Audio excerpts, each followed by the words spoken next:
রহমানুর রহিম। আমি সুলতানা রাজিয়া, প্রভাষক, সমাজবিজ্ঞান বিভাগ, কর্ণফুলী সরকারি কলেজ, কাপ্তাই, রাঙামাটি থেকে আবারও স্বাগত জানাচ্ছি আমার আরও একটি অনলাইন ক্লাসে। সুপ্রিয় কর্ণফুলী সরকারি কলেজের বিএ বিএসএস ক্লাসের প্রথম বর্ষের শিক্ষার্থী, আশা করি তোমরা সকলে ভালো আছো এবং নিরাপদে আছো। আজ আমি তোমাদের নিশ্চয় তোমাদের মনে আছে, আমি গত একটি ক্লাসে তোমাদের যে ইনকোর্স পরীক্ষা সেটির জন্য একটি সাজেশন করেছি এবং আমি তোমাদের জন্য দুটো তোমাদের সমাজবিজ্ঞান দ্বিতীয় পত্রের অর্থাৎ সোশ্যাল হিস্ট্রি অ্যান্ড অ্যানথ্রোপোলজির দুটো অধ্যায় তোমাদের জন্য সিলেক্ট করেছিলাম এবং সেখান থেকে আমি তোমাদের ইনকোর্স পরীক্ষার জন্য একেবারে অতি সংক্ষিপ্ত প্রশ্নগুলোর উত্তর সহ আমি গত একটি ক্লাসে তোমাদের জন্য দিয়ে দিয়েছিলাম। তো শিক্ষার্থীরা, আমি আসলে দুঃখ প্রকাশ করছি যে আমার দ্বিতীয় ক্লাসটি একটু দেরিতেই আমি স্টার্ট করছি, কারণ আমি শারীরিকভাবে একটু অসুস্থ থাকায় আমি দ্বিতীয় অধ্যায়ের কোশ্চেনগুলো আমার একটু দিতে দেরি হয়েছে। তারপরেও আশা করি তোমরা 1-2 দিনের মধ্যেই এই কোশ্চেনগুলো তোমরা আয়ত্ত করতে সক্ষম হবে।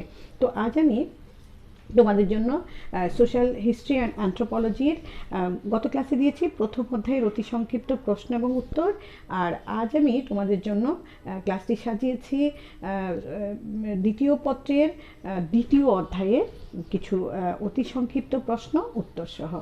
তো সুপ্রিয় শিক্ষার্থী, তোমরা আমি দেখেছি যে তোমরা অনেক স্টুডেন্টরাই এই আমার গত ক্লাসটি দেখেছো এবং আশা করি তোমরা সবাই প্রশ্নগুলো তোমাদের খাতায় লিখে নিয়েছো এবং তোমরা সেটা প্র্যাকটিস করে ফেলেছো। আজ আমি তোমাদের যে প্রশ্নগুলো দিব এগুলো আমি তোমাদেরকে স্ক্রিনে খুব ক্লোজ করে দেখিয়ে দিব উত্তর সহ।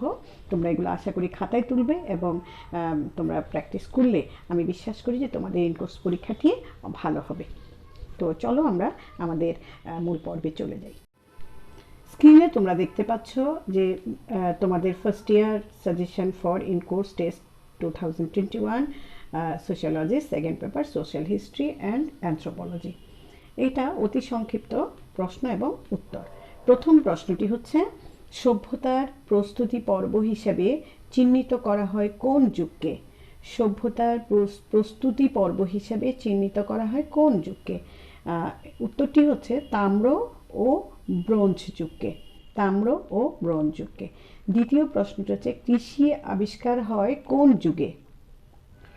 উত্তর হচ্ছে বরফ যুগের অব্যবহিত পর আনুমানিক খ্রিস্টপূর্ব 7000 অব্দে। তোমাদেরকে কিন্তু খ্রিস্টপূর্ব শব্দ কথাটি না লিখলে এটার উত্তরটি ভুল হয়ে যাবে।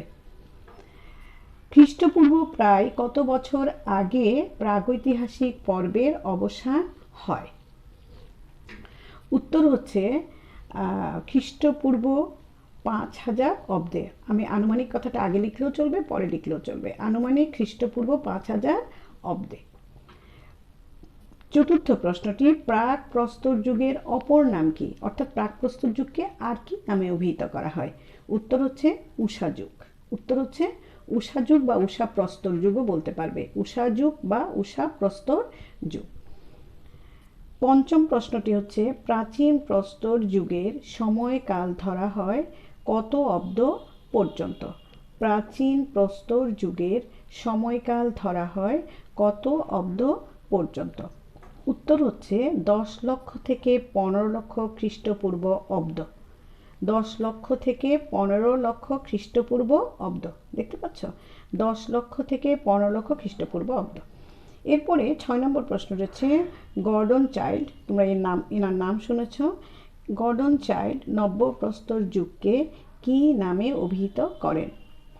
গর্ডন চাইল্ড নব্যপ্রস্তর যুগকে কি নামে অভিহিত করেন? উত্তর হচ্ছে নবপলীয় বিপ্লব বা নিওলিথিক রেভলিউশন নামে অভিহিত করেন। নবপলীয় বিপ্লব বা নিওলিথিক রেভলিউশন বলে অভিহিত করেন। 7 নম্বর প্রশ্নে আসো, চাকার আবিষ্কার কোন যুগের প্রধান কীর্তি? অর্থাৎ এটা হচ্ছে অ্যাচিভমেন্ট। কোন যুগে চাকা আবিষ্কার হয়েছিল? মূল কথাটি হচ্ছে এরকম যে কোন যুগের কীর্তি বা চাকা কোন যুগে আবিষ্কৃত হয়েছিল? উত্তর হচ্ছে নবপলীয় যুগে, ওই যে নবপ্রস্তর যুগের, নবপলীয় যুগে। অষ্টম প্রশ্নটি হচ্ছে, প্রত্নতত্ত্বের ভাষায় মধ্যযুগকে কি নামে অভিহিত করা হয়? প্রত্নতত্ত্বের ভাষায় মধ্যযুগকে কি নামে অভিহিত করা হয়? কাছে থেকে দেখাচ্ছি। প্রত্নতত্ত্বের ভাষায় মধ্যযুগকে কি নামে অভিহিত করা হয়? উত্তর হচ্ছে মেজোলিথিক যুগ। মেজোলিথিক যুগ, দেখতে পাচ্ছ? উত্তর হচ্ছে মেজোলিথিক যুগ। 9 নম্বর প্রশ্নটি হচ্ছে কৃষির সূত্রপাত প্রথম কোথায় হয়েছিল? কৃষির সূত্রপাত প্রথম কোথায় হয়েছিল? উত্তর হচ্ছে মধ্যপ্রাচ্যের উর্বরা নূতন চাঁদ আকৃতির এলাকায়। আবার বলছি, মধ্যপ্রাচ্যের উর্বরা নতুন চাঁদ আকৃতির এলাকায়, মানে চাঁদের মতো আকৃতির একটা উর্বরা নতুন ভূমি ছিল, যেটা চাঁদের মতো আকৃতিটা হচ্ছে চাঁদের মতো, এরকম একটি এলাকায় তোমার প্রথম কৃষির সূত্রপাত হয়েছিল।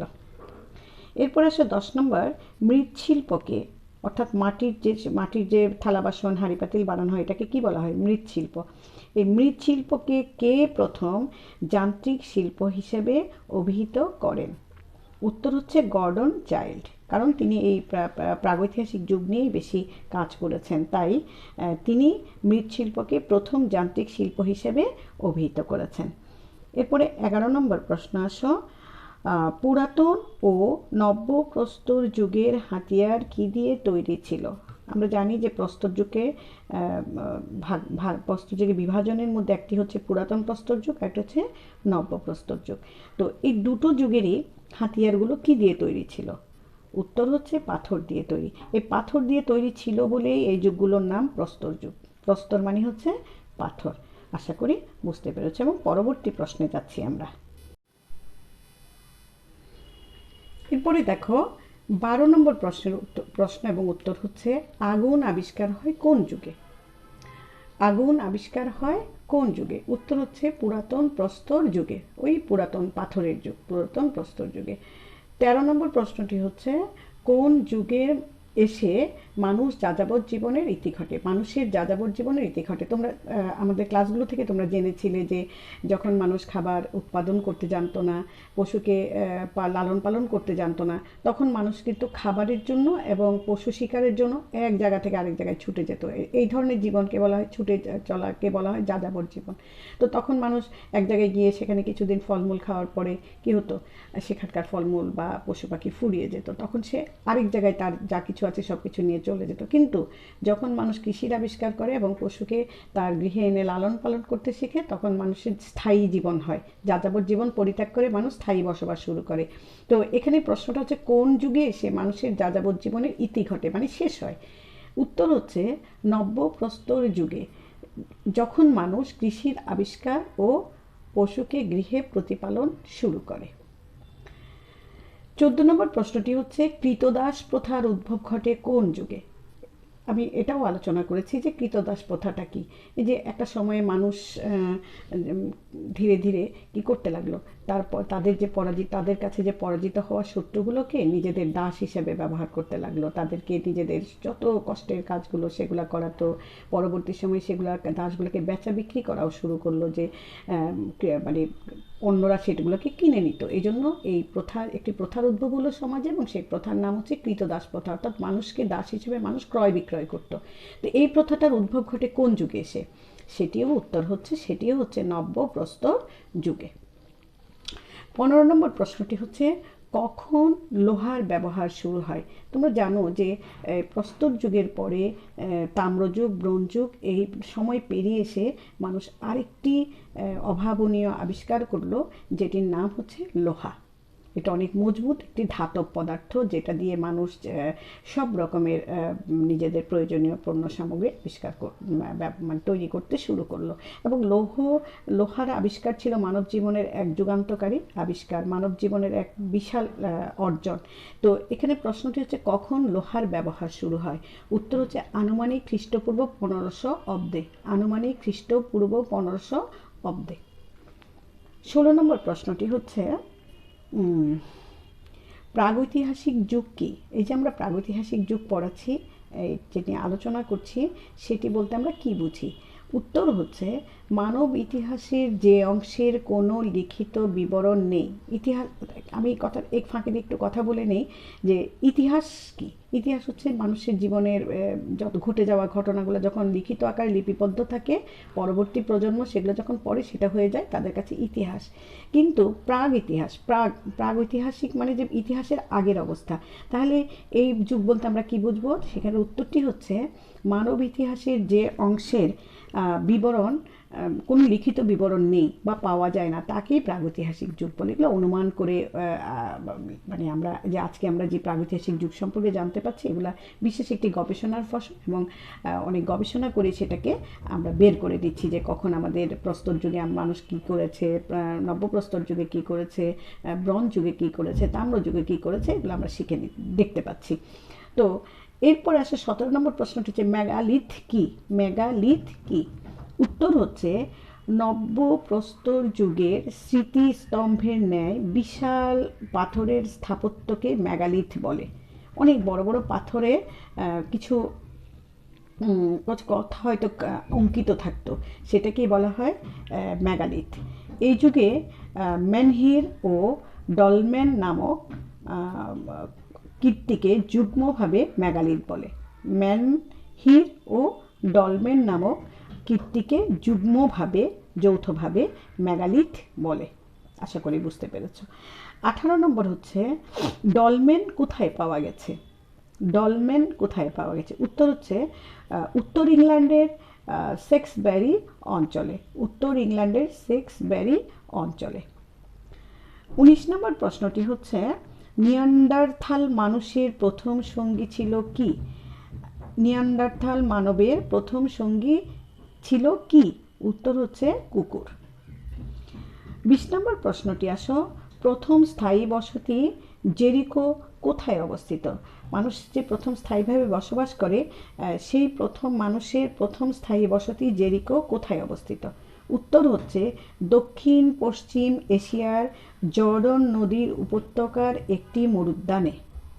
আবার একটু পড়ে দিচ্ছি যে দক্ষিণ পশ্চিম এশিয়ার জর্ডন নদীর উপত্যকার একটি মরুদ্যানে। আশা করি বুঝতে পেরেছ। 21 নম্বর প্রশ্নটি হচ্ছে গোল্ডেন বো।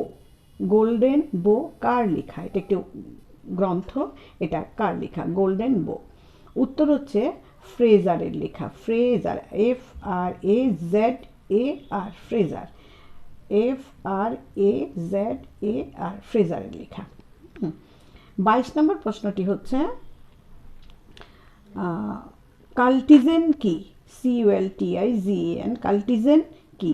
উত্তর হচ্ছে আদি যুগে যেসব উদ্ভিদ চাষ করা হতো এবং যেসব জন্তুর দুধ ও মাংস খাদ্যের জন্য পালন করা হতো তাদেরকে একত্রে কাল্টিজেন বলে। অর্থাৎ যেসব উদ্ভিদগুলো মানুষ খাবারের জন্য চাষ করতো, সব তো আর মানুষটা এখনকার মতো এত কিছু চাষ করতে জানতো না, তাই না? সবে মাত্র চাষাবাদ মানুষ শিখতে শুরু করলো।